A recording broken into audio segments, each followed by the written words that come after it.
नमस्कार, प्रणाम, शुभ संध्या। Vijay Kumar Jain memorial trust और Anika education and welfare trust की तरफ से मैं आप सारी सम्मानित महिलाओं शक्तियों का हार्दिक अभिनंदन करता हूं और सभी को मकर संक्रांति की हार्दिक शुभकामनाएं देता हूं। हमारा ये प्रोग्राम मकर संक्रांति के दिन पे करने का सबसे बड़ा रीज़न ये था कि जैसा कि मकर संक्रांति का एक अपना वैज्ञानिक और सांस्कृतिक दोनों महत्व है। आज के दिन सूर्य जो है वो मकर राशि में प्रवेश करते हैं, तो हर सांस्कृतिक अगर हम उद्यम से देखें तो ये बहुत शुभ दिन माना जाता है। और महिला सशक्तिकरण और महिलाओं को एकत्रित करने का हमारा सबसे बड़ा रीज़न ये था कि जो एक हमारा पुरानी कहावत कह लीजिए, एक पुराना मान्यता कह लीजिए कि एक नारी 100 प्रभारी है। तो महिलाओं को शिक्षित करना, महिलाओं को कोई चीज़ संचालित करना हमारे लिए बहुत आवश्यक है और बहुत आसान है, क्योंकि जो महिला जो एक परिवार चला सकती है, घर चला सकती है, उसको शिक्षित करके वो शिक्षा आगे बढ़ाना हमारे लिए बहुत आसान और बहुत लाभदायक है। तो और प्रोग्राम के स्टार्टिंग में मैं आपको बता दूं, हमारी चेयरिंग पर्सन चेयरमैन जो हैं, जो प्रोग्राम लीड कर रहे हैं, डॉक्टर अर्चना मैसी मैम, जिनको हम सब लोग जानते हैं, जो एक कुशल वरिष्ठ स्त्री रोग विशेषज्ञ हैं। डॉक्टर आर के अस्थाना साहब, जो एक सफल आयुर्वेदाचार्य और पंचकर्म थेरेपिस्ट स्पेशलिस्ट हैं। और हमारे तीसरे जो गेस्ट हैं, चीफ गेस्ट हैं, डॉक्टर इंजीनियर आर के अस्थाना साहब, जो एक कुशल मनोवैज्ञानिक हैं और संरक्षक हैं और काफ़ी भूमि संरक्षण और बाकी सारी चीज़ों में बहुत ही उम्दा काम कर रहे हैं। तो मैं चाहूँगा कि तालियों से एक बार आप। तो आज हमारा यहाँ पे प्रोग्राम स्टार्ट करने का जो हमारा विज़न है और जो हमारा आगे का ऑब्जेक्टिव है, ये है कि जो ये धरती जिसको हमने एक माँ का दर्जा दिया हुआ है, इसने हमें जन्म दिया, हमें सारी चीज़ें दी, तो एक हमारा भी आभार होता है कि इस धरती को उसको हमें पुरस्कार स्वरूप या उपहार स्वरूप उसकी चीज़ें जो उसने हमें अपने नेचुरल रूप में दी हैं, हम उसे वापस करें। तो इसका हम आभार कैसे प्रकट कर सकते हैं? हम जल, वायु, भूमि और साथ ही साथ व्यक्तित्व का संरक्षण और सौंदर्यीकरण करके हम उसको अपनी धरती माँ को वो सारी चीज़ें समर्पित कर सकते हैं। तो अब इसमें हम कुछ हमारे टॉपिक्स हैं जिनको हमने क्लासिफाई किया हुआ है। जैसे हमारा विषमुक्त खेती का टॉपिक है, हमारा गौ संरक्षण है, हमारा नदियों का संरक्षण है, पर्यावरण का संरक्षण है। इसके लिए हमारे डिफरेंट टॉपिक हैं, कैसे गर्भ संस्कार के लिए, सारी चीज़ों के लिए। इस टॉपिक पे हम महिलाओं के साथ अपनी जितनी भी नारी शक्तियाँ, इनके साथ डिस्कशन करेंगे।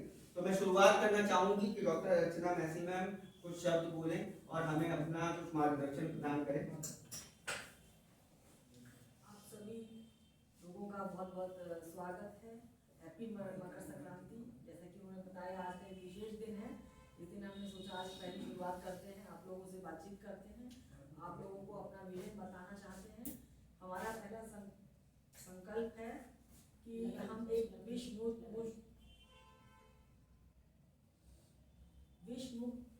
की परिकल्पना हमने की है, जिसमें हम चाहते हैं कि जल, वायु, जमीन और विचारों का हम लोग शुद्धिकरण करें। जो विष हमारे शरीर में और हमारे समाज में और हमारी हर वायु, जल, भूमि में फैला हुआ है, उसको किस प्रकार हम लोग दूर कर सकें।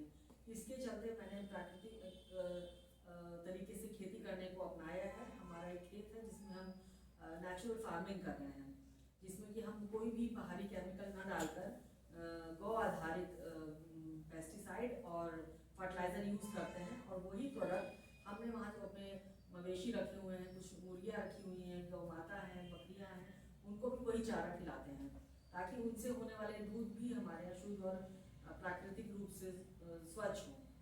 और जो भी हम जहर डालते हैं खेतों में, वो कहीं ना कहीं ज़मीन में जाता है, ज़मीन से धीरे धीरे होते होते जल में जाता है, और जो चीज़ें हवा में उड़ती, वायु, ये सारा प्रदूषण ये फैलाती है ये चीज़ें।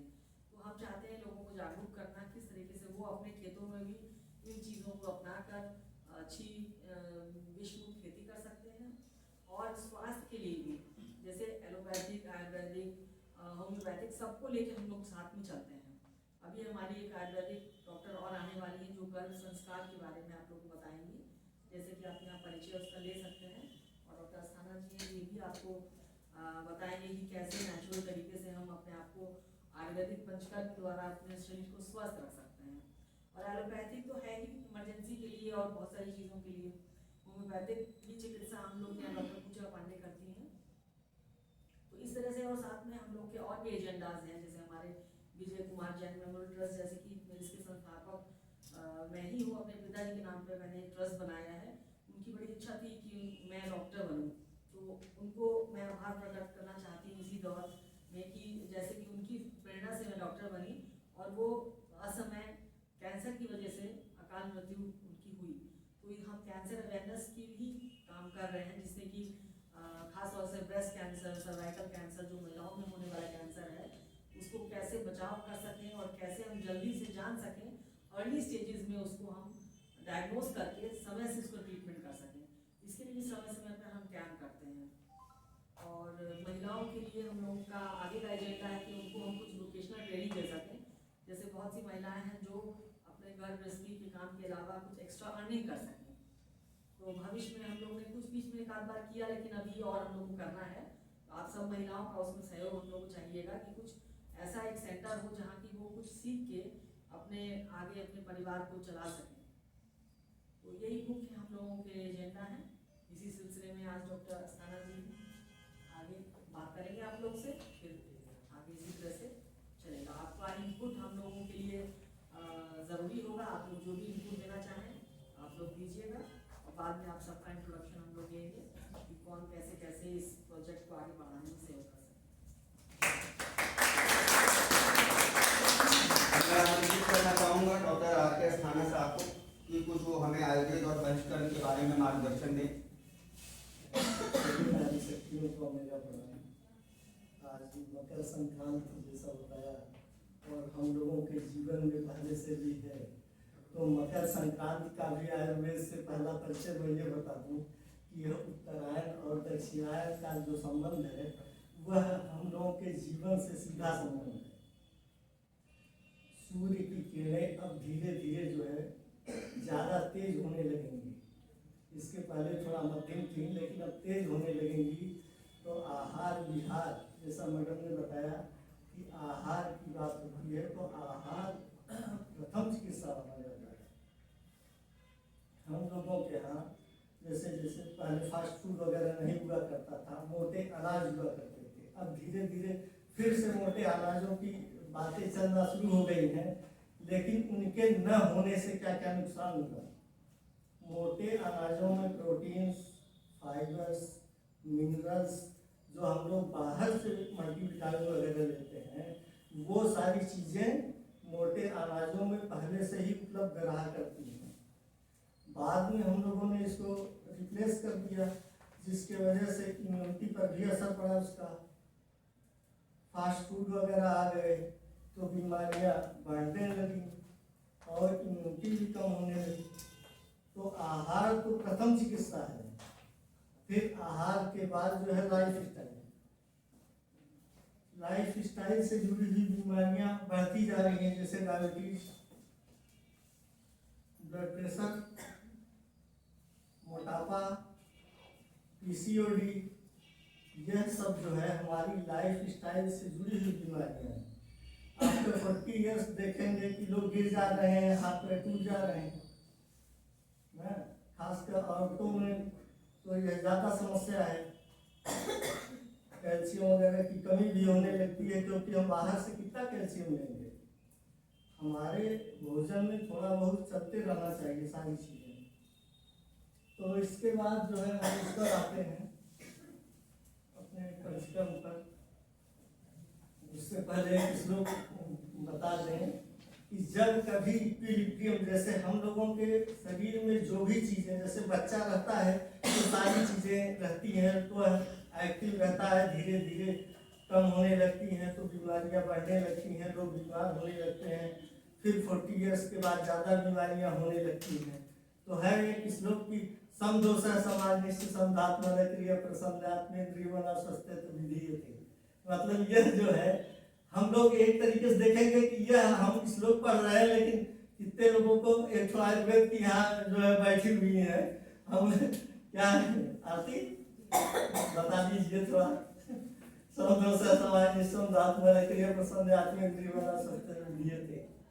मतलब इक्विलिब्रियम, हम लोगों के जीवन में चीजें ऐसे छूटती चली गई, इसके वजह से भी बहुत ज्यादा प्रभाव है कि जब इक्विलिब्रियम स्टेट से हम कहीं गड़बड़ हो जाते हैं तो तो बीमारियां जो हैं स्टार्ट हो जाती है। हमको जिस चीज़ की जितनी आवश्यकता है अगर उससे कम और ज़्यादा होगा तो स्वाभाविक रूप से इक्विलिब्रियम गड़बड़ होगा ही।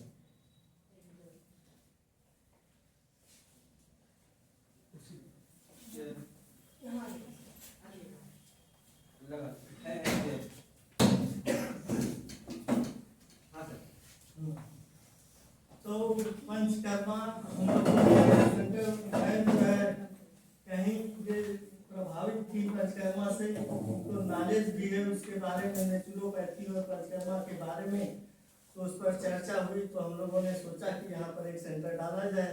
आसपास के जिलों में या नहीं है, या जो है भी वो ठीक से चलते नहीं हैं, शायद इसलिए कि उसके बारे में हमें ज़्यादा जानकारी नहीं है।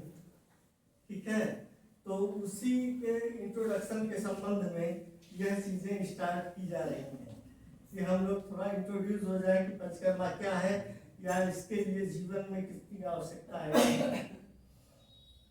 जैसे आहार भी प्रदूषित हो गया है, मोबिलिटी भी हम लोग की कम हो गई है, हम लोग कोई एक्सरसाइज वगैरह नहीं करते हैं, तो खान पान और एक्सरसाइज दोनों की कमी हो गई, और प्रदूषण भी बहुत ज़्यादा बढ़ गया है। खाद्य पदार्थों में भी मिलावट हो गई है, और जो हम लोग अनाज वगैरह पैदा करते हैं इसमें भी दवाओं का इतना अधिक छिड़काव है कि इसके वजह से जो इसकी साइक्लिंग हो रही है, इसके वजह से मैं कहीं कहीं हिडन म्यूटेशन जरूर है, जिसकी वजह से इतने तेजी से मोटापा, पीसीओडी और ये सब चीज़ें, कैंसर, बहुत सारी चीज़ें बहुत तेजी से बढ़ रही हैं। न्यूट्रिशन से डायरेक्ट इसका संबंध है। तो हम लोगों को कहीं कहीं डिटॉक्सिफिकेशन की आवश्यकता पड़ती है। तो panchakarma is only detoxification process. Panchakarma जो है डिटॉक्सिफिकेशन का एक प्रोसेस है, और मुझको लगता है कि वेलनेस के लिए आफ्टर 40 इयर्स के बाद सबको इसको लेना चाहिए। ये क्यों लेना चाहिए? इसलिए कि जैसे स्किन से संबंधित या पेट से संबंधित या जोड़ों से संबंधित बहुत सारी बीमारियां 40 इयर्स के बाद स्टार्ट हो जाती हैं। तो जैसे पंचकर्मा में 5 कर्म होते हैं, उसके पहले 2 कर्म होते हैं, और उसके पहले उसके बाद भी पश्चात कर्म होते हैं। तो पंचकर्मा जैसे नाम है कि 5 क्रियाएं, तो वमन, अब जैसे यह विशुद्ध हिंदी है, शायद बहुत लोग अब हिंदी भी उतना नहीं समझ पाएंगे। वमन, विरेचन, विरेचन नहीं समझ पा रहे होंगे लोग। वमन, विरेचन, वस्ती, नस्य और रक्त मोक्षण, यह 5 बीच के नहीं पते। मैं इसीलिए कह रहा था कि बहुत सारे लोग नहीं पता था। वमन माने होता है ना, वमन के बाद विरेचन होता है। जैसे कॉन्स्टिपेशन वगैरह रहता है, पेट में ज़्यादा दिक्कत रहती है, तो उसके लिए हम लोग जो है लूज मोशन कराने के लिए लग्जरी वगैरह देते हैं कि पेट या इंटेस्टाइन वगैरह क्लियर हो जाए। वमन, विरेचन, फिर वस्ती। दवाओं की वस्ती 2 प्रकार की होती है, एक बाह्य होती है, एक आभ्यंतर मतलब अंदर इंटरनल। तो जो बाह्य होती है, जैसे ये जो है ये बाहर की है, ठीक है। इसको जैसे मान लिया ये जोड़ों पर है या घुट्टे पर है, तो इसको कहते हैं जान बस्ती, ठीक है। जब कमर पर होगी तो उसको कहेंगे कटी बस्ती। ऐसे ही बाह्य वाली बस्तियां होती हैं। और आभ्यंतर की जो होती हैं उसमें एक तरीके का एनिमा दिया जाता है, उसके थ्रू दवाओं को मिला करके वो दिया जाता है, खासकर नर्वस डिजीज में, या जैसे वात लोग कहते हैं ना कि वात की समस्या है या दर्द की समस्या है, तो उसमें और बहुत सारे केसों में दी जाती है। उसके ज़्यादा मैं उसमें नहीं जाऊँगा, एक इंट्रोडक्शन है तो इसलिए थोड़ा थोड़ा उस पर कर रहा हूँ। फिर वस्ती है, फिर नस्य है, नाक से जो दवाएं दी जाती हैं, और रक्त मोक्षण ये होता है कि जैसे कहीं पर स्किन डिजीज या और बहुत सारे स्टिफनेस ये जो हो जाते हैं, घुटनों वगैरह में स्वेलिंग आ जाती है, आर्थराइटिस हो जाती है, गाउट हो जाता है, तो उसमें जो है रक्तमोक्षण या सियाटिक पेन है तो उसमें रक्तमोक्षण में भी कई तरीके हैं, डिश थेरेपी है और भी चीज़ें हैं। तो उसके पूर्व कर्म में जैसे करते हैं हम लोग स्नेहन और स्वेदन। स्नेहन क्या है, जैसे स्नेहन भी 2 टाइप का होता है। स्नेहन ये होता है कि मसाज एक तरीके से की जाती है, अलग अलग डिजीज के लिए अलग अलग आयल की, तो स्नेहन होता है। और स्वेदन उसके बाद ये होता है कि हम लोग अभी दिखाएंगे, वहाँ पर डेमोंस्ट्रेशन कर देंगे, स्टीम बाथ में अलग अलग दवाओं को डाल करके स्टीम बाथ कर देते हैं। तो पंचकर्मा का यह प्रोसेस जो है एक तरीके से समझिए कि जैसे गाड़ियों की सर्विसिंग वगैरह कराई जाती है तो उसकी इफिकेसी बढ़ जाती है और उसकी लाइफ भी बढ़ जाती है। तो इसी तरीके से रिजुविनेशन प्रोसेस के लिए यह पंचकर्मा का प्रयोग हजारों साल पहले से हमारे ऋषि मुनियों ने यह जो है प्रोसेस स्टार्ट किया था। मुझको जहाँ तक लगता है कि बहुत बड़े वैज्ञानिक थे, हम लोग तो कुछ भी नहीं जानते हैं। तो लेकिन एक जैसे हम लोग जो है जो स्टार्ट कर रहे हैं उसके बारे में थोड़ा ये और भी डिटेल बताना चाहूँगा कि यह एक वेलनेस प्रोसेस भी है कि जैसे घुटनों में दर्द होने लगा या बैक पेन होने लगा तो उसके पहले से ही अगर आयलिंग वगैरह रहेगी तो ठीक रहेगा, क्योंकि एक एज के बाद जो होता है उसमें ज़्यादा परिवर्तन हो नहीं पाता है। अगर पहले से चीज़ें ठीक से चलती रहती हैं तो वो ठीक रहता है। और भी चीज़ें हैं तो मैडम बताएं कि सेशन के बाद डेमोंस्ट्रेट कर देंगे। आप लोगों को थेरेपी या आयुर्वेद से संबंधित कोई जानकारी, कोई प्रश्न जो आप डॉक्टर साहब से करना चाहें? हाँ, कोई भी प्रश्न हो तो बताइए। किसी भी स्पेसिफिक दिक्कत को लेके आप लोग के या कोई भी ऐसी प्रॉब्लम हो तो आप लोग डॉक्टर साहब से पूछ सकते हैं क्वेश्चन में हमारे, अगर आप लोग कुछ जानना चाहें किसी बीमारी के बारे में।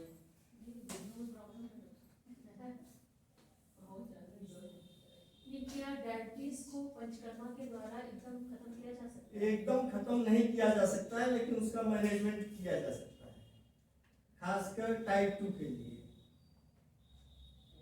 जो मतलब इंसुलिन नहीं ले रहे हैं जो लोग इंसुलिन नहीं लेते हैं तो काफी हद तक कम हो जाता है। उनको काफी हद तक जो मतलब पैटर्नल नहीं लेके आ रहे हैं, नहीं जैसे वो एक होता है कि नहीं वो दूसरी चीज जेनेटिक, हाँ। आप उसमें डायग्नोसिस में चली गई है। नहीं, एक तो जेनेटिक होता है, हाँ। टाइप 1 क्या?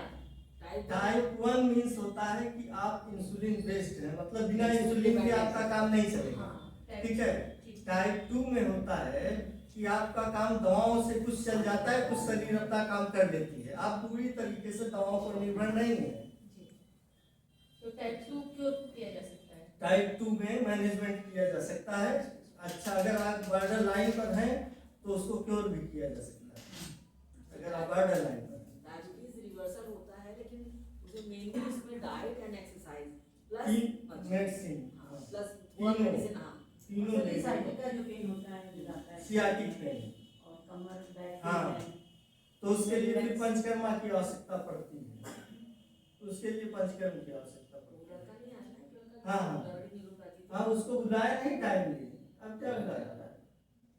एक डायबिटीज का 22 साल का लड़का है, मैंने उसको बुलाया था, काफी परेशान था, आसपास के जिलों में इधर उधर काफी, अभी आ जाएगा, हो सकता है तो आ जाएगा, टेस्टिमनी तो वो देगा। स्वयं बताएगा। 3-4 दिन में ही उसे काफी लाभ मिला, सो नहीं पाता था। उसको नींद एकदम नहीं आती है और पेन बहुत ज्यादा होता है, सुबह शाम ट्रामाडोल का इंजेक्शन लगाता है तब जाके सोता है। ये मैंने मतलब शादी पहले हमारी दाई काम करती थी, उसका बच्चा हो तो इतना प्योर डायबिटिक था, उसको हाँ, तो वो उसको हफ्ते में एक इंजेक्शन वो अपने बेटे को लगवाती थी, तो आखिर में 15-16 साल तक होते होते फिर एक्सपायर ही कर गया। हाँ, वो जेनेटिक वो बहुत जेनेटिक प्रॉब्लम जुवेनाइल डायबिटीज बोलते हैं, हाँ। बचपन से। बहुत ही सीवियर था उसको, और मतलब आखिर में बार जाके आ चुके हैं, हाँ। 2 बार। हाँ, हाँ। इतना ज्यादा फायदा है, हस्बैंड वाइफ दोनों लोग गए थे, हाँ। देखने की प्रॉब्लम थी, ऑपरेशन के लिए बोल रहे थे डॉक्टर त्रिपाठी जी, तो वहाँ पे गए, वो सिंगी लगवाए, श्रृंगी। लीच लगवाए ना ज्यादा मतलब ऑपरेशन कर सकते हैं कि बड़े आराम से चलते हैं टहलते हैं सब कुछ है। हाँ, लीच थेरेपी वगैरह हम लोग तो करते हैं यहाँ, हम लोग 2-3 केसों में लीच सच में थेरेपी बहुत ही फायदा है, अगर कोई करवाए तो मैं तो देख के आई हूँ, कैंसर की रोगियों को भी देख के आई हूँ, तो बहुत ज्यादा फायदा है, मुझे तो इतनी खुशी हो रही है। इसीलिए तो मैं अपना करेक्ट किया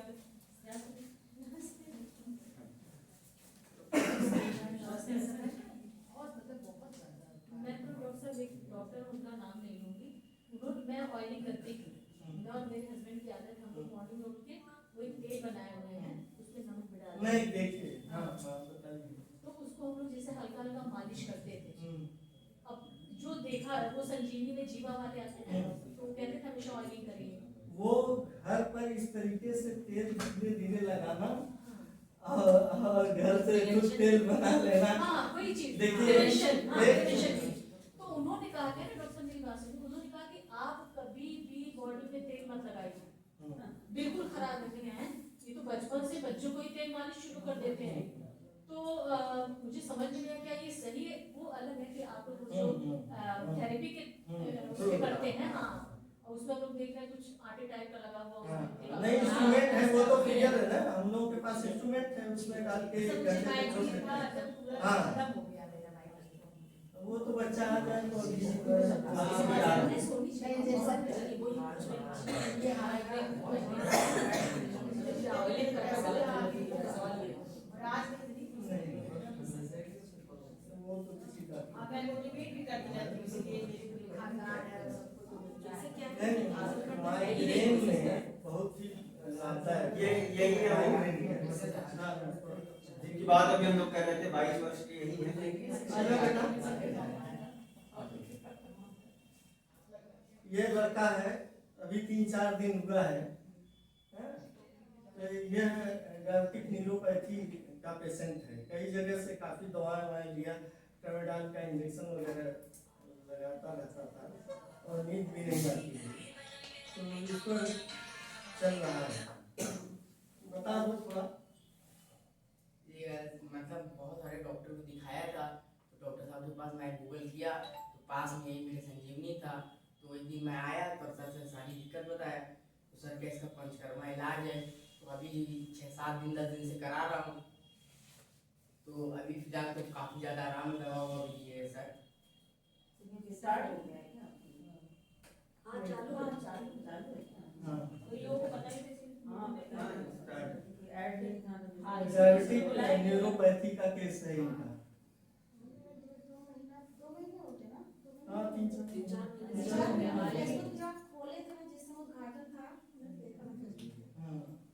अभी इतना प्रचार लोग तक पहुंच नहीं हाँ, पाया। ऐसे तो मैं नहीं करती, ऐसे अब हम लोग 5-6 लोग जो जानते हैं तो बताएंगे कि हम ये अभी थोड़ा सा ठीक है, धन्यवाद डॉक्टर सुहाना सर, आपने बहुत अच्छा मार्गदर्शन दिया। आपके लाभ जो लाभ हमारी जनता को मिल रहा है, हमारे मरीजों को मिल रहा है, उसके लिए आपका बहुत बहुत धन्यवाद। इंट्रोड्यूस करना चाहूँगा अभी हमारी एक गेस्ट अभी आई है डॉक्टर मनीषा मिश्रा जी। मैं उस समय दूंगा, मैम हमको थोड़ा गर्भ संस्कार के विषय में थोड़ा मार्गदर्शन देंगी, तो मैम प्लीज। Sir mic.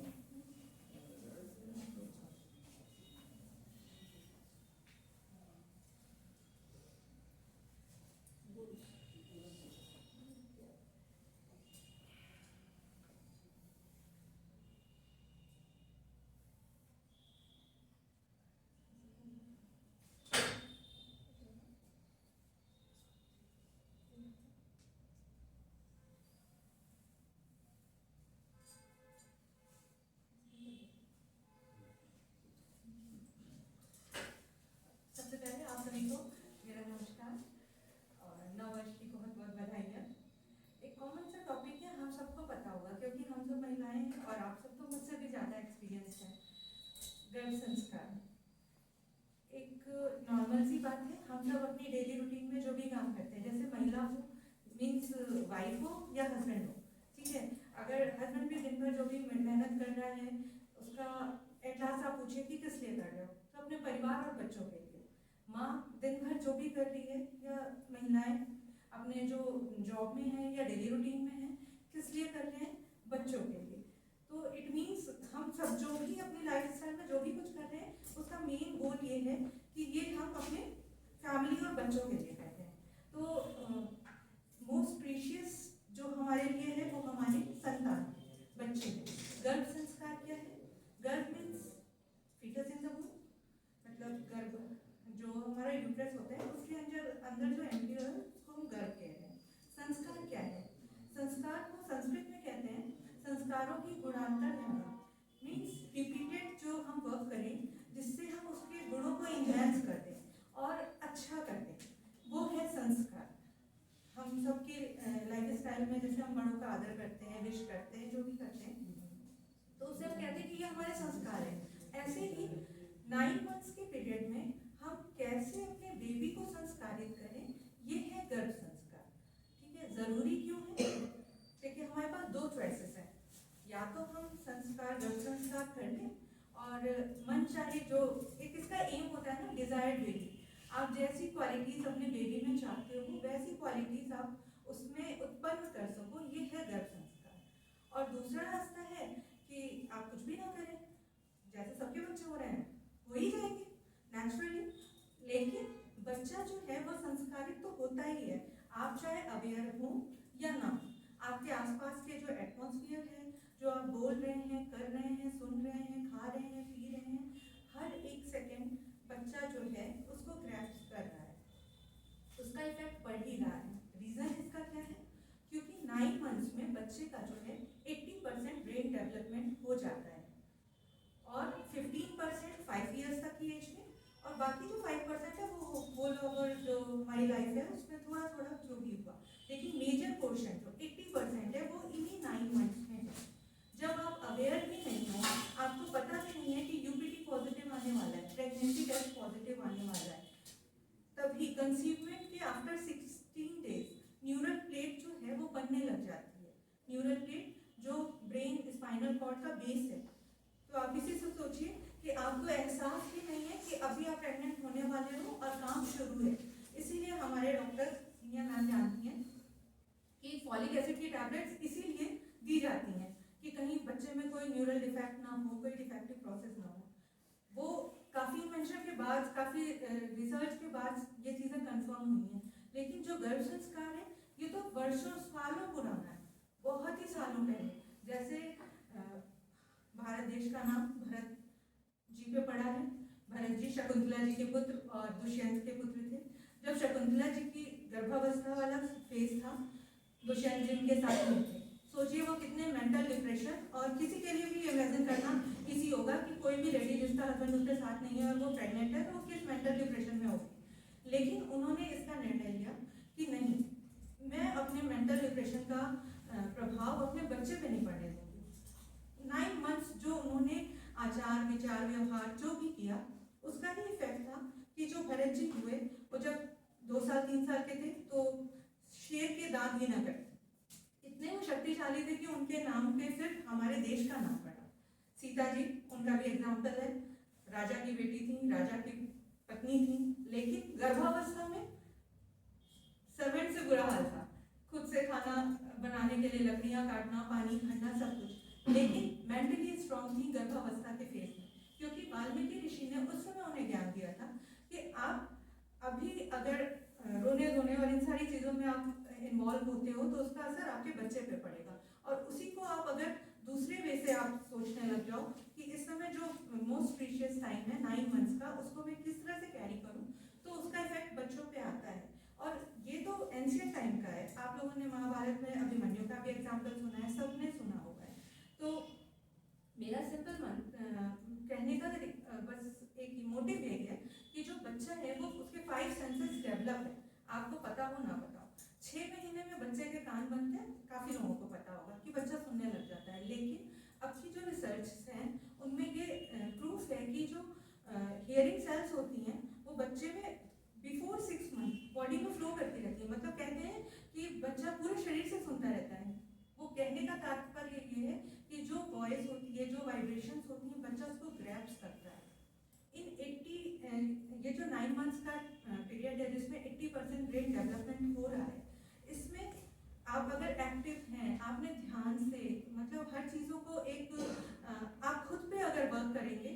आप जैसा बेबी चाहेंगे, डिजायर्ड बेबी जैसा भी चाहेंगे, उसमें जो क्वालिटीज आप चाहेंगे आप उसमें कर सकते हैं। रीजन क्या है? क्योंकि जैसे कहते हैं ना, हम लोगों में मानते हैं कि आत्मा आती है, तो एक शरीर से दूसरे शरीर में आत्मा आती है, तो जो गर्भ में आत्मा आती है वो डिटैच्ड फॉर्म में होती है, जैसे कि ब्लैंक सीडी है। आप उसमें कोई चीज बार बार रिपीट करोगे तो वो उसमें सेव हो जाएगी। सबके साथ होता होगा कि 9 मंथ्स में मैंने ये किया, बच्चा भी देखो यही करता है, यही चीज खाता है, यही चीज मांगता है, देखो ये भी ऐसा ही हो गया। क्यों? क्योंकि वो आपने रिपीटेड उसमें किया।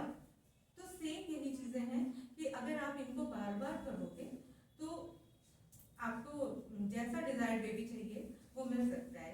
सिंपल लाइन सबको पता है, सुधार बीज में होता है, वृक्ष में नहीं। तो आप बीज को सुधार सकते हो, वृक्ष को नहीं सुधार सकते हो। अगर मदर खुद पे वर्क करेगी तो नेचुरली उसको वो जैसा भी चाहती है वैसा बेबी मिलेगा। बहुत पहले एक आर्टिकल आया था टाइम्स ऑफ इंडिया में, उसमें ये हेडिंग थी कि भ्रूण भी सुन सकता है, ये निकला था उसमें। नई नई चीजें ना हम लोग प्रमोट कर रहे हैं, लेकिन उतना लोगों को अभी अकल नहीं पा रहे हैं। लेकिन मैं कि मैंने ये देखा था डॉक्टर की बुक्स रखी थी, उसमें निकाल पढ़ते थी एमसी पीरियड में, क्योंकि उनको उस समय उन बुक से मतलब नहीं था। मैं कभी पढ़ते तो मैं सब कुछ मैंने पढ़ा था कि भले ही हम सोचते हैं कि 6 महीने बाद मेरा हार्ट, क्योंकि मेरे खुद का था कि मैं किसी बेटा था, तो 1.5 महीने तो बोले कि आपको पता चलता है 100 मिनट कि हाँ हम प्रेग्नेंट हैं, जब तक आप डॉक्टर के पास जाते हैं करते हैं। तो उसमें मेरा फर्स्ट जो है सोनोग्राफी हुआ था, तो बोले कि हार्ट ब्रेक करा देंगे, हार्ट स्टार्ट करें। तो मतलब बॉडी के मतलब सारे सेल्स बनना शुरू हो जाते हैं, भले ही बॉडी हमको 3 महीने के बाद दिखती है कि इतना बड़ा बेबी हो गया, ये हो गया, हाथ बन रहे हैं। जैसे अगर मदर ने ये सोचा कि मुझे बच्चा नहीं रखना है, अबॉर्ट करवाना, तो वो बच्चा उसने वो चीज भी इमेजिनेशन उसने ले लिया, और वो बच्चा जब बड़ा होता है तो थोड़ा सा एग्रेसिव होता है, उसको ये लगता है ये मुझे मारना चाहती थी। इतना बढ़िया वो आर्टिकल निकला था, तो बता रही मेरे रोने का इतना बढ़िया निकला था कि मैं क्या बताऊं।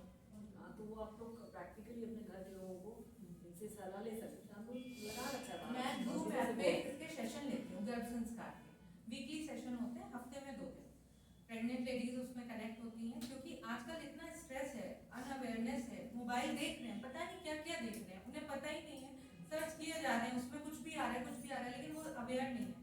1 मिनट में 1.5 लाख न्यूरॉन्स बनते हैं, आप इमेजिन भी नहीं कर सकते कितनी तेजी से काम हो रहा है अंदर, और आप जो भी कर रहे हो उसका इफेक्ट बच्चे पे जा रहा है। तो थोड़े से अवेयर हो जाओगे तो आपके लिए ही अच्छा है, क्योंकि आजकल 1-2 ही तो करने हैं, प्रीशियस बेबी है।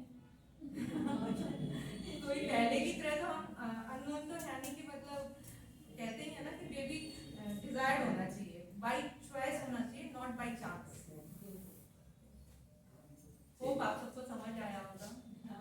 धन्यवाद डॉक्टर मनीषा जी, आपका मार्गदर्शन हम लोग के लिए बहुत फायदेमंद होगा। अब जैसा कि हमने शुरू में बात की थी कि जल, वायु, भूमि और व्यक्तित्व, तो हमारे लिए अब जो व्यक्तित्व का संरक्षण है उसके लिए मैं चाहूँगा कि जो हमारे साइकोलॉजिस्ट हैं राकेश कुमार पांडे जी, वो अपना मार्गदर्शन करें हम लोग का। बहुत कुशल psychologist, aircraft engineer, number of designation qualification के साथ चलती रहती है। Thank you very much. पहले तो आप लोगों का स्वागत करूंगा कि ठंडी में आप लोगों में से 1-2 लोगों ने टोपी पहना, मैं तो निरंतर पहनता तो आप लोगों ने इतनी हिम्मत की ठंड में यहाँ तक आए, तो सबसे पहले आप लोगों का स्वागत है इस पूरे सेशन में, जो कि विजय कुमार मेमोरियल ट्रस्ट और अनिका एजुकेशनल के सहभागिता से चल रहा है। हमारा मोटिव है जल, जमीन, वायु और विचारों को जहर मुक्त करने की। तो अगर हम जल, जमीन, वायु की बात करें और विचारों की, तो आपने ये अलग अलग सेशन उसी बात का है जो डॉक्टर रचना वैसी जी के विजनरी पार्ट से निकल के आ रहा है। आप लोग देख रहे होंगे कि हमारे यहाँ एलोपैथी प्रैक्टिस करने वाले होते हैं, लेकिन क्या वाकई ही हमारे दैनिक जीवन के बारे में कोई सोचता है क्या? आज जिस भौतिकवादी दुनिया में हम लोग जी रहे हैं, वहाँ क्या वाकई पृथ्वी के बारे में कुछ सोच रहा है कोई? नहीं सोच रहा है। पृथ्वी वो है जो हमारे घर, हमारे देश और इस ब्रह्मांड में सिर्फ एक ऐसी जगह जो हमें जमीन दे रही है, हवा दे रही है, पानी दे रहा है और जीने के लिए अनुकूल वातावरण दे रहा है। क्या हम इस पृथ्वी के बारे में कभी सोचते हैं? 1 मिनट के लिए कभी रुक सोचता हूँ कि ये जो प्लास्टिक मैंने फेंका ये मेरे शरीर में वापस कैसे आएगा, कभी सोचा? हम कुछ भी यहाँ डालते हैं ना वो वापस हमारे पास आता है। तो अगर कोई एलोपैथिक डॉक्टर एक स्टेप आगे बढ़ के दे रहा है कि लेट इट बी कि हम सभी लोग उन सभी आयामों को टच करें जो स्वस्थ जीवन प्राप्त यानी स्वस्थ जीवन जीने के लिए, शरीर के लिए उपयोगी हो, वो एक प्लेटफॉर्म दे, तो क्या हम ऐसा स्वागत कर सकते हैं?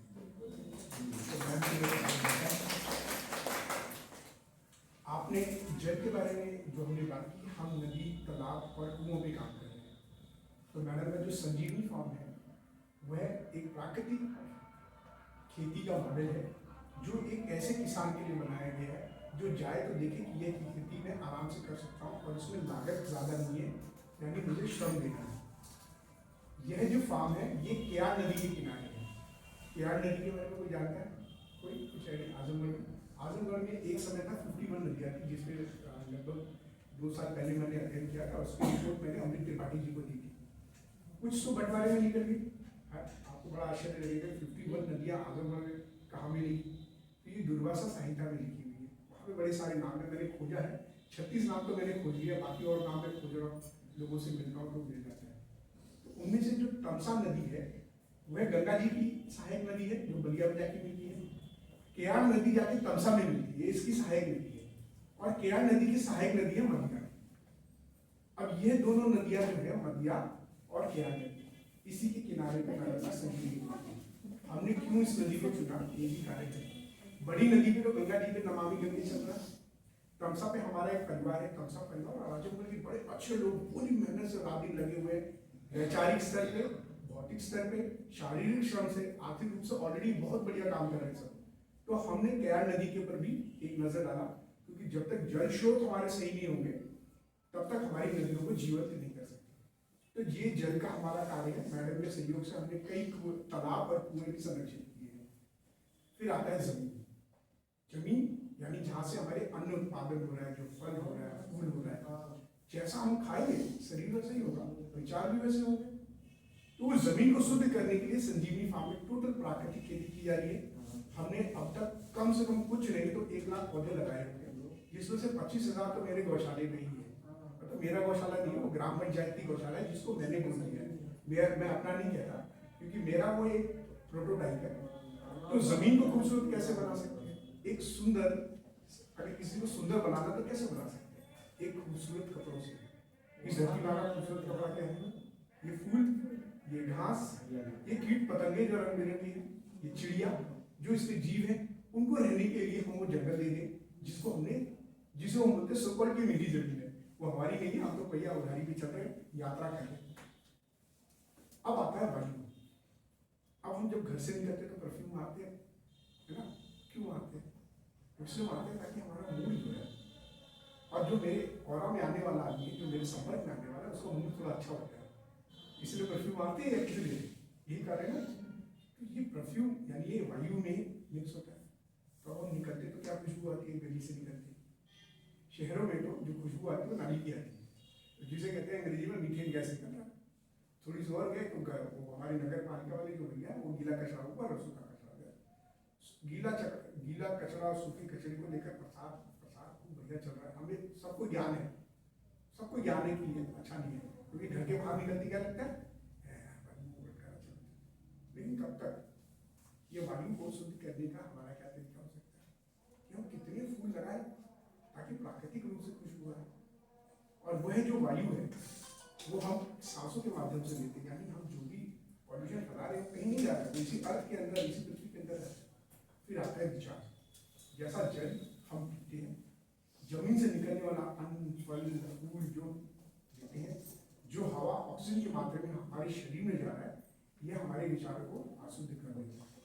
तो ये सारे टॉपिक्स तो हमारे मैडम लोग कवर किए हैं। अब हम आते हैं सिर्फ विचारों पे।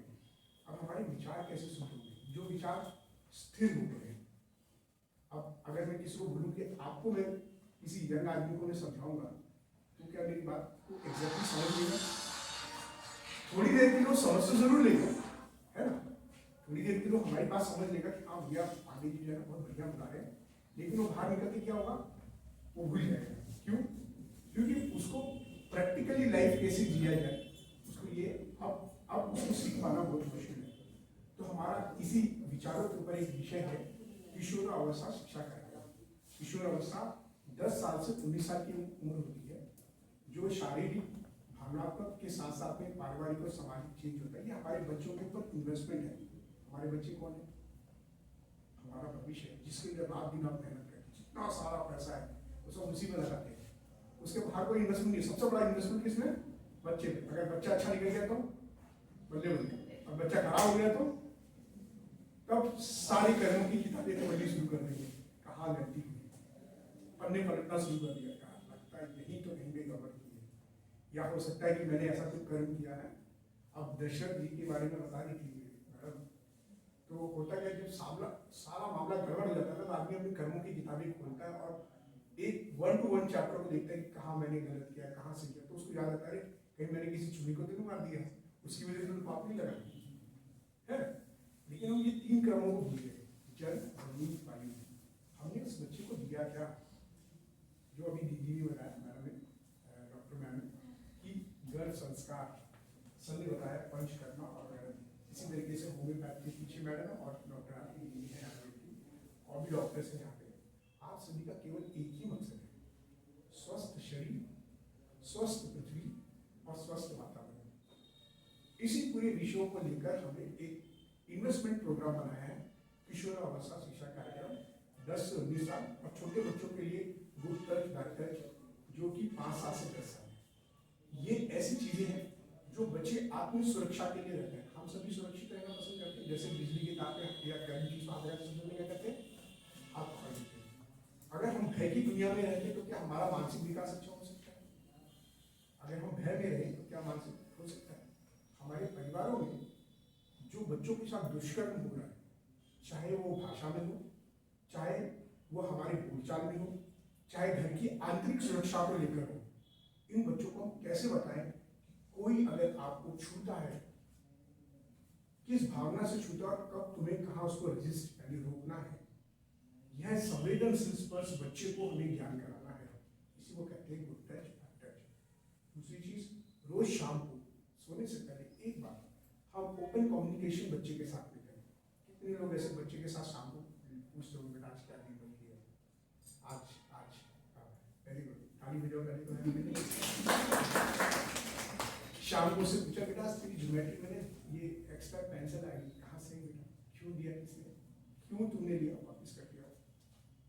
आज तुम्हें किसने चॉकलेट दिया, क्यों दिया, क्यों लिया, क्या तुमने मुझसे पूछा, कौन व्यक्ति था, क्या तुम किसी से मिलने गए या कोई तुमको बुला रहा था तो तुमने मुझसे पूछा, घर का गार्जियन कौन है। एक ट्रस्ट, एक ऐसा ट्रस्ट जो बच्चा आप पे कर सके, यह ओपन कम्युनिकेशन हो सके। इस पूरे विषय को लेकर हम लोगों ने एक प्रोग्राम बनाया गुड टच बैड टच, जिसमें हम बच्चों को भी ट्रेनिंग देते हैं, माँ बाप को भी ट्रेनिंग देते हैं, टीचर्स को भी देते हैं, और इससे जुड़े जितने अभिभावक हैं, जैसे समाज के लीडर्स हैं, क्योंकि हमारे लीडर्स भी बहुत ज़्यादा इन्फ्लुएंस करते हैं बच्चों को। फिर मीडिया के ऊपर हम अलग अलग कंटेंट्स बना रहे हैं ताकि इन बच्चों के लिए पॉजिटिव सकारात्मक सोच कैसे विकसित कर सके, इस पे हमारा काम हो रहा है। तो यह विचारों को शुद्ध करने के लिए अगले नेक्स्ट 18 ईयर्स का हमारा इन्वेस्टमेंट है, जिसके लिए हमने एक नई कंपनी भी बनाई है जिसका नाम है वेद पथ educational services. Totally research based है। मैंने अभी तक 2-3 साइकोलॉजिस्ट हुई है, और कुछ बच्चे मैं यहाँ पे मेरे 450 बच्चे पढ़ते हैं, छोटे छोटे बच्चे अंडर प्रिविलेज हैं, वो मेरी डिजिटल लाइब्रेरीज का इस्तेमाल करते हैं। एक डिजिटल लाइब्रेरी मैडम यहाँ पे भी हमने बनाई है।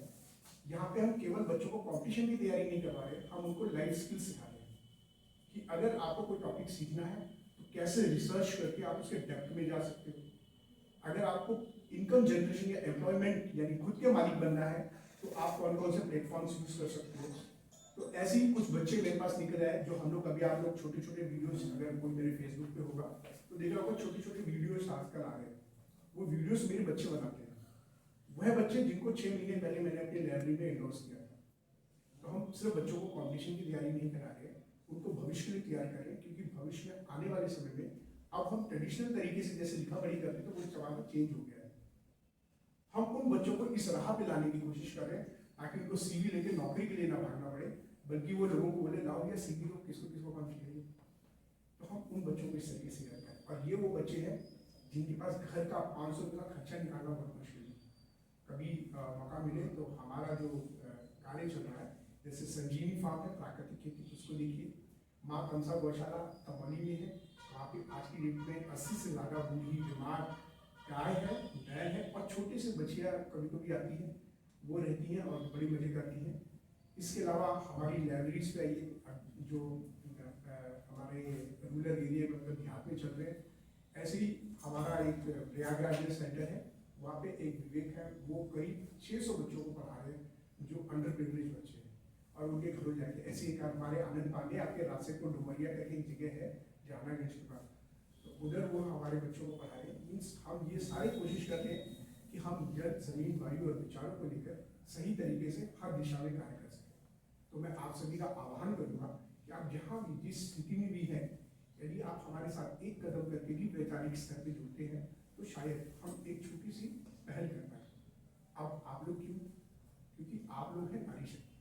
अगर आप एक औरत यानी एक महिला के लिए तय करके, तो आप समझ लीजिए कि 5 परिवार तो घर में है, सास ससुर और रिश्तेदार तो है, सब कुछ उन्हीं से होना है।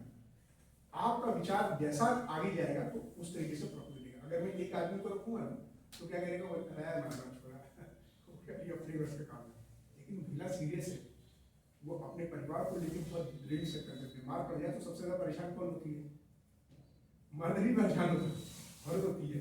सबसे पहले किचन में जाके गर्म पानी बनाती है कि लो भैया ठंड लग गई है इस वक्त। तो इसीलिए हम आप लोगों की शक्ति को ढूंढना चाहते हैं और कुछ सकारात्मक कार्य जो जमीनी स्तर पे हम कर सके, उसके लिए हम आप लोगों को आभार करते हैं।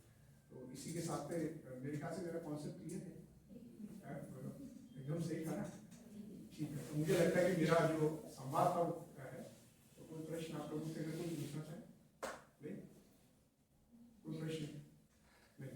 ठीक है, थैंक यू वेरी मच। धन्यवाद राकेश जी, आपकी दूरदर्शिता और आपका जो भी ऑब्जेक्टिव है वो हम लोग समझ रहे हैं, और हमें लगता है कि हमारी महिलाएं काफ़ी सहयोगी होंगी हमारे लिए आगे। और last but not the least, मैं मैम को बोलूँगा, डॉक्टर अर्चना मैम को, कि थोड़ा सा नेचुरल फार्मिंग पे हमें एक छोटा सा शॉर्ट ब्रीफ करें, इसके बाद फिर हम आगे का प्रोसेस।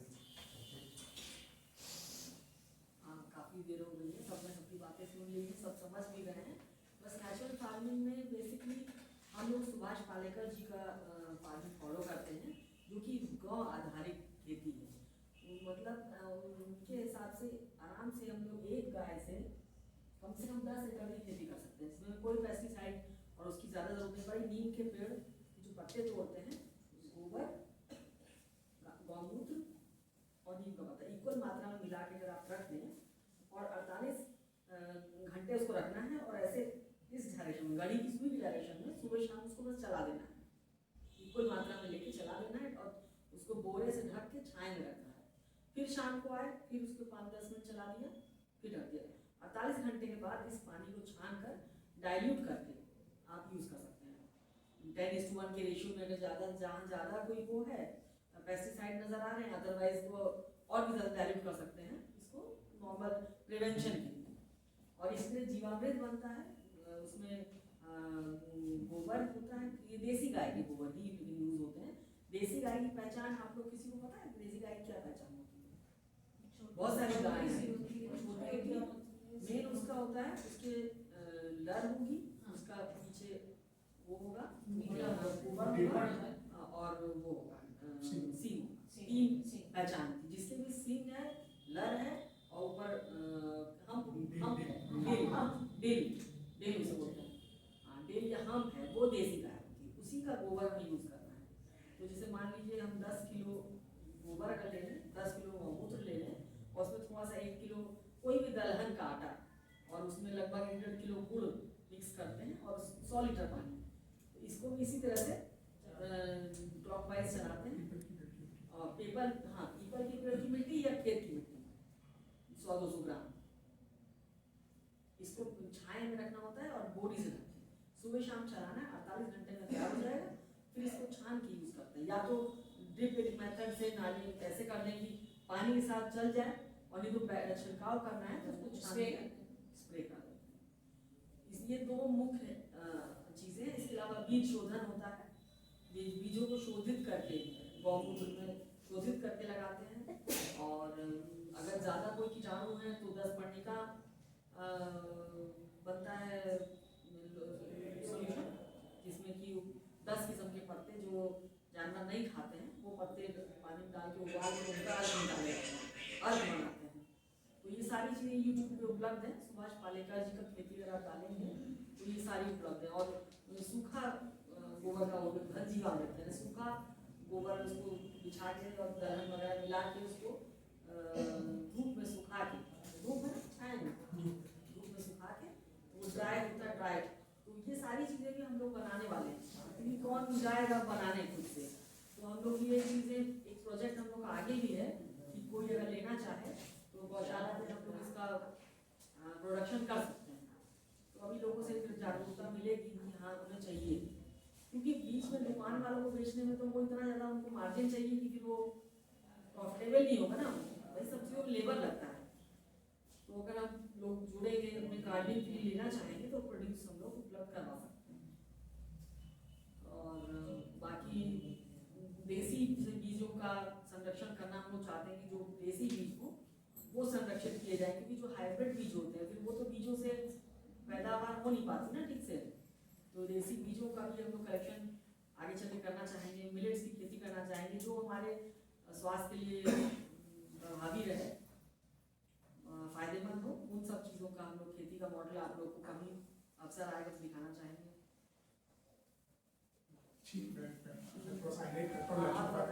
आप लोग बहुत आश्चर्यचकित हो गए होंगे कि इतनी वरिष्ठ चिकित्सिका और महिला सर्जन इतनी डीप बात करती है सारे विषयों में।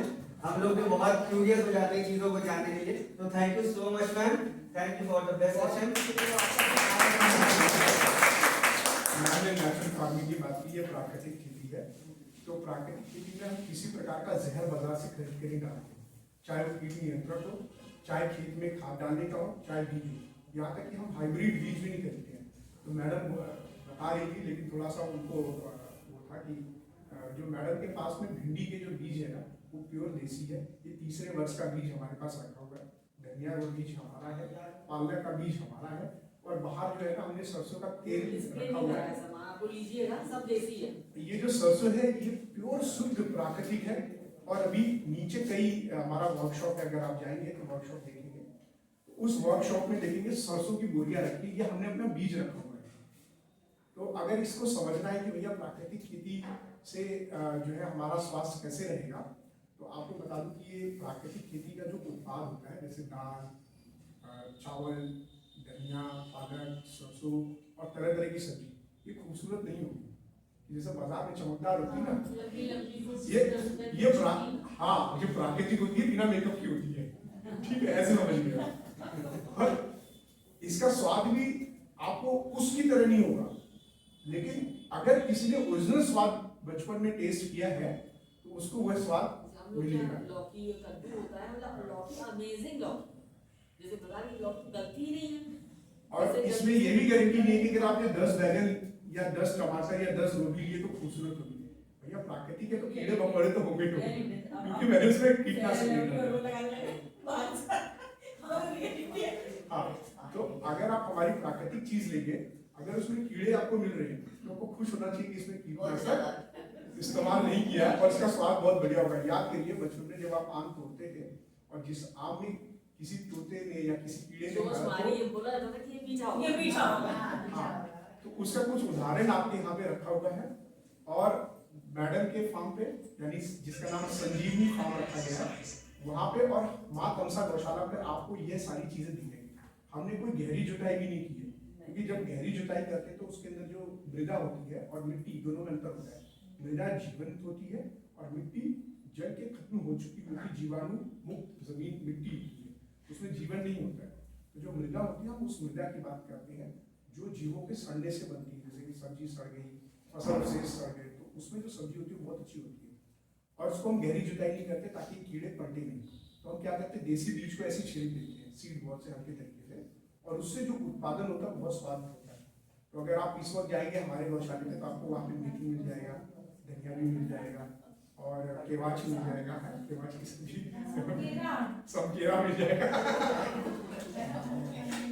मैं लाके रखा हूँ, ये हमारी मैडम है। बिल्कुल बिल्कुल सही। वो जैसे सेब नहीं था सेब भी क्या रहता है? हाँ उसमें बीज रहती है लेकिन वो ये राउंड शेप में होता है ऐसा होता है, अलग snake अलग type होता है। अगर किसी को प्रोटीन की दिक्कत है, घुटनों का दर्द है, उसकी सब्जी आप 15 दिन खा लीजिए और ये शुद्ध, एकदम शुद्ध, मतलब एकदम प्योर शुद्ध देसी सब्जी है और ये विलुप्त के कगार पे है। हमने इसको वापस जीवंत करने के लिए अपने पूरे गौशाले में लगाया। कद्दू हमारे यहाँ हुआ है मैडम के यहाँ पे, तो मैडम के यहाँ ढीले पे कद्दू हुआ है। लोग वो कद्दू इतने बड़े बड़े हुए, और उसके हम कद्दू तो खिलाते, जिसको कद्दू देते उसको कभी बीज रख लेना क्योंकि बीज हमको चाहिए होने के लिए। बीज वापस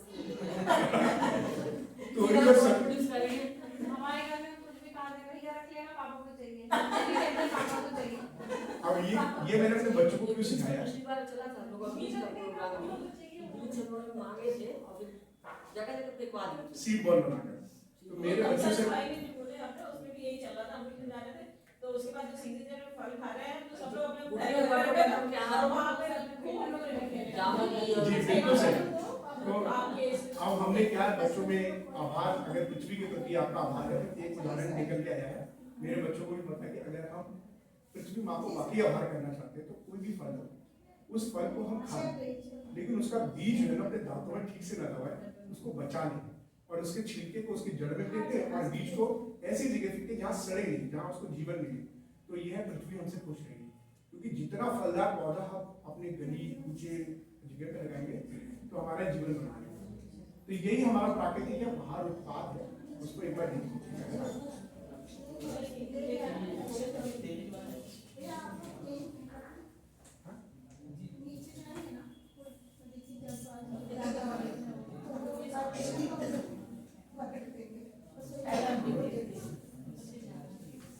ठीक है। मेरे मायके वाले सुबह से मुझको फोन कर रहे हैं, मेरी खिचड़ी आने वाली है, वो भी मायके वाले। बस 5 मिनट का रहेंगे। तब तक बस मैं यही चाहूंगा कि जो भी हमारे मेहमान हैं, हमारा एक छोटा सा परिचय हो जाए सबके साथ। हाँ प्लीज।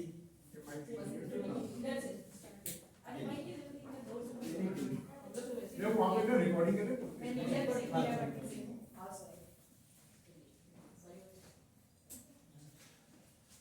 मैं अनीता देवी एक समाज सेवी हूँ और मेरे पास भी जमीन है वहाँ पे खुजिया पे, वहाँ मैं अपना घर बना रही हूँ, मकान में घर बना रही हूँ।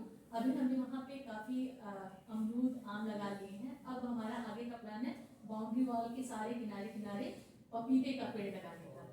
तो जब होगा तो मैं सबको इन्वाइट करूँगी कि एक दिन कभी भी हम लोग सप्ताह में बैठ के, वो जो गाँव में बसहटा होता था, ये मेरे हस्बैंड का बड़ी ख्वाहिश है कि बसहटा और पेड़ के नीचे रख के और वहाँ पे हम लोग खाएंगे। तो मैं चाहूँगी सबको इन्वाइट करूँ और ईश्वर करे कि हम लोग प्रकृति से जुड़े रहें, क्योंकि यही हमें जीवन दे सकती है। बिल्कुल।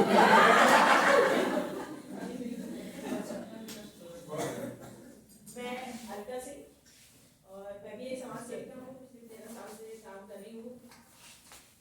साथ में अभी पिछले 5 सालों से थोड़ा पार्टी वगैरह से जुड़ गई हूँ, तो महिला मोर्चा क्षेत्रीय मंत्री बन गई हूँ भाजपा की।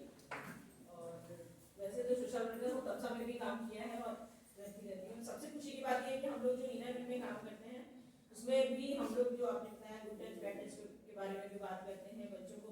और ये जो प्राइमरी स्कूल होते हैं, प्राइमरी स्कूल को हम लोग कोशिश करते हैं हाई स्कूल में कन्वर्ट करने की, ताकि वहाँ बच्चों को जो कुछ गवर्नमेंट नहीं दे पा रही है वो प्रोवाइड करें।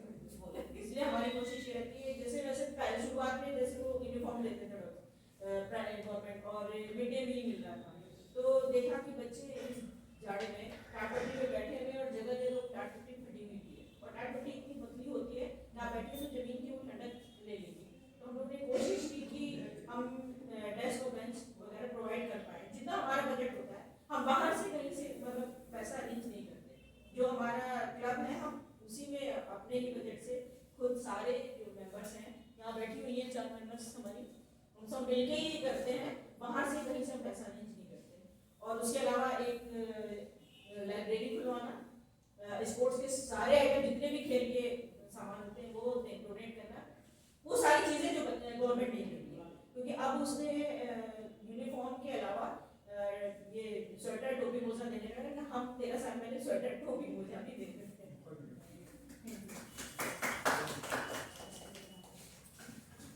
मैं हाउस वाइफ हूँ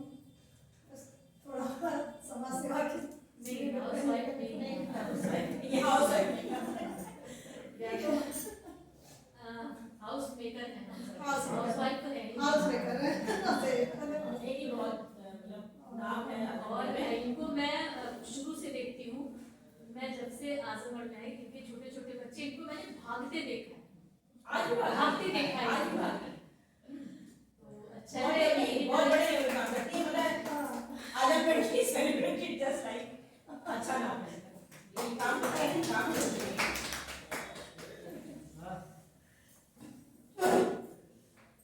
मैं नीता जालान, हाउसवाइफ हूँ। अगर बोलिए और हमारे यूनिवर्सिटी में जितना जो दूसरा ने बताया, मतलब उसमें एक गरीब टोटल भागीदारी, मतलब हम सब मेंबर्स की है बराबर की भागीदारी।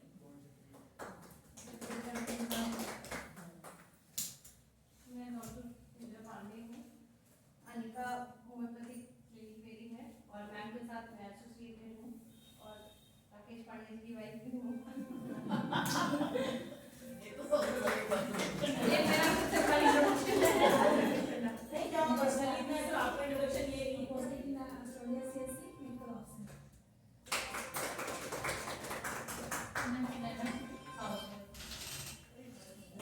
वही लोग खाने लगा जो आगे बनाने वाले हैं।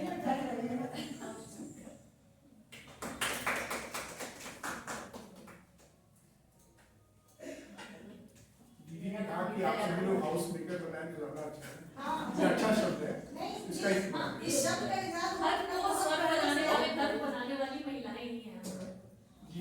जी सर, हम होम मेकर भी। जी सर, अभी जो है हम सामाजिक हाँ, कार्य से हाँ, जुड़ी हुई, जो कि हाँ, आपका अभी बता रही थी, और जो हम लोग की संस्था है इनर मिलकर एक इंटरनेशनल संस्था है, जो उसमें हम लोग जो है एक साथ में जुड़े हुए हैं 14-15 सालों से लगातार काम कर रहे हैं। वही सब काम जो हम बताएंगे आपका अभी कि प्राइमरी स्कूल वगैरह है। अभी हम लोग में कोलघाट में एक प्राइमरी स्कूल है, कोलघाट में वाला में, उसमें हम लोग जब उस टाइम मैं प्रेसिडेंट थी और ये सेक्रेटरी थी, तो उस टाइम हम लोग कितना 15-16 जुड़े बेंच टू बेंच, उसमें इनर व्हील सब लिखा हुआ है सबका पूरा।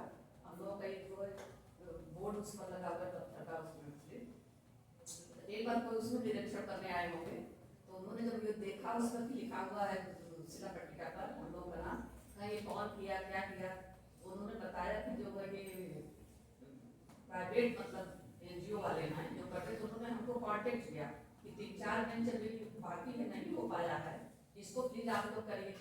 तो हमने कहा उस टाइम वालों ने 35,000 रुपये खर्च करके वो किया था, 65,000 उसमें दिया था ना, नहीं बेंच उसमें, बाकी तो 10-15 वगैरह बहुत किया।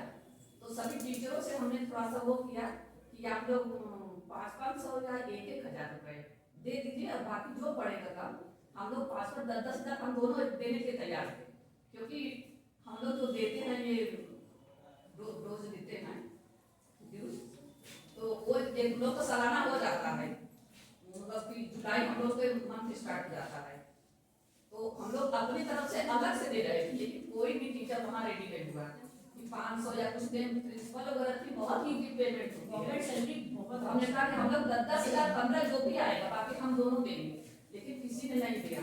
तो फिर हमसे कांटेक्ट करें, डॉक्टर आप देखिए जब कभी हमारा नंबर आए दोबारा तब उस काम को हम पूरा करेंगे।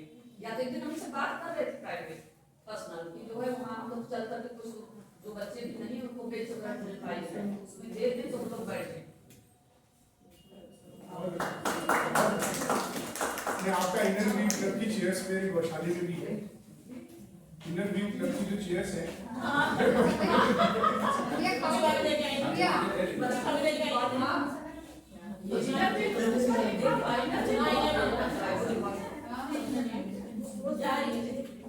पेमेंट का इंट्रोडक्शन खत्म हो गया दीदी? हाँ करने के लिए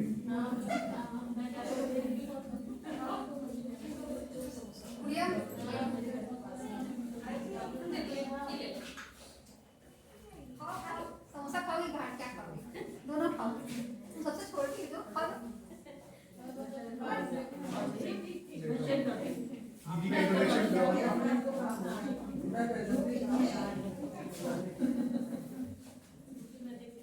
दीदी का इंट्रोडक्शन पूरा हो गया? हो गया।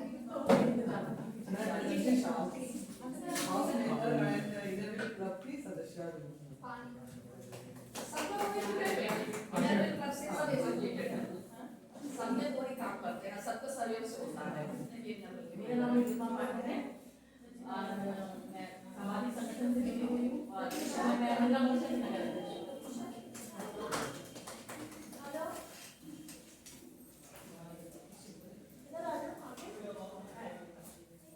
मैं सारिका सिंह, समाज कार्यकर्ता। आज का यहाँ का प्रोग्राम बहुत ही अच्छा रहा। मैं भी पेड़ पौधों से बड़े प्यार करती हूँ। मैंने जो खाना बनाने को बताया वो बड़ा अच्छा मुझे लगा, लेकिन गाय, छोटी गाय, देसी गाय वो कहाँ से मिलेगी? वो मैं वो गाय खाने को गोबर को खाने को गोबर बड़ा मुश्किल से मिलेगा गोबर। तो मैं सोच रही थी मैं पेड़ पौधे बहुत लगाती हूँ, और जहाँ ये प्रोग्राम था, आज का प्रोग्राम मुझे बहुत अच्छा लगा। मुश्किल से गौशाला माँ दूध गायों के दूध आज का विषय बहुत अच्छा लगा। लेकिन हम लोग उसका दूध नहीं निकालते। निराश्रित है हमारे पास जितनी गाय रखती है हम दूध नहीं निकालते हैं। जब वो गाय तैयार हो जाती है तो हम उसके लिए एक अभिभावक चुनते हैं, और कोई ऐसा किसान, ऐसा व्यक्ति जो उसकी सेवा कर सके, फिर हम उसको वो दे देते हैं। और सरकार से 1500 रुपये महीने का ही दिलवाते हैं। तो एक व्यक्ति 4 गाय लेते हैं, लेकिन मेरी गौशाला से हाँ ले सकते, लेकिन उसमें एक दिक्कत ये है कि मेरी गाय लेने का मतलब है कि आप छोड़ नहीं पाएंगे, क्योंकि मैं हर वक्त उसका जियो टैगिंग कर लेता हूँ और मैं उसको मिलने जरूर जाता हूँ।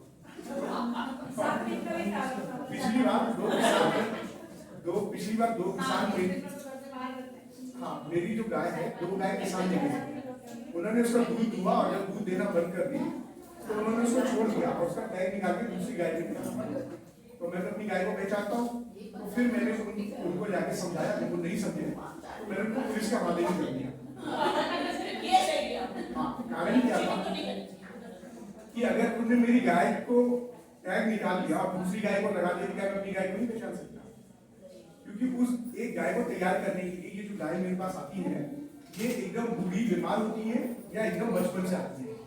जब वो प्रेग्नेंट होने के कगार पे आती है तो मुझे उसका खर्चा गवर्नमेंट की खर्चे से कई गुना ज्यादा करना पड़ता है, क्योंकि वो माँ बनने के लिए रहती है। तो उसके लिए मेरे को अलग से खुद्दी, चोकर और वो सरसों की खली और फिर कैल्शियम की कुछ बोतल्स आती है, स्पेशल ध्यान देना पड़ता है। तो मैं उस गाय को जब तैयार करता हूँ इसलिए मैं चाहता हूँ कि मेरी जो गाय गौ माता उसको वही इज्जत मिले जिस इज्जत से मैंने ध्यान को।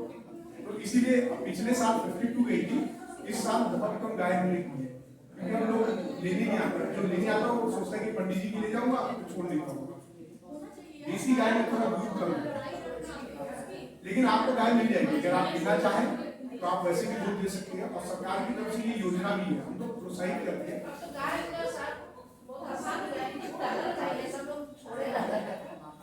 छोड़ी हुई गाय पकड़ना मुश्किल है। वो जो छोड़ी हुई गाय है उसको अगर आप पकड़ के कर लेंगे कोई क्लेम करने पहुंच जाएगा। और हाँ बछड़े को छोड़ दे रहे हैं,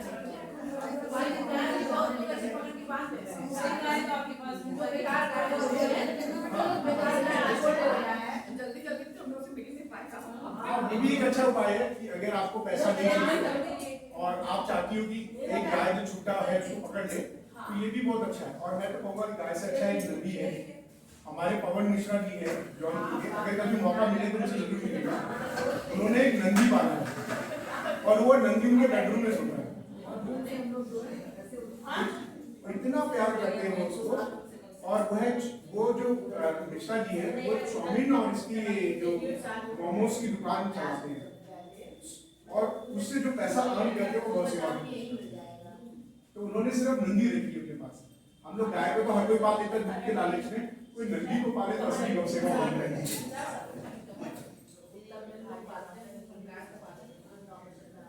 मैंने जरा माइक को स्टॉप कर देता हूँ।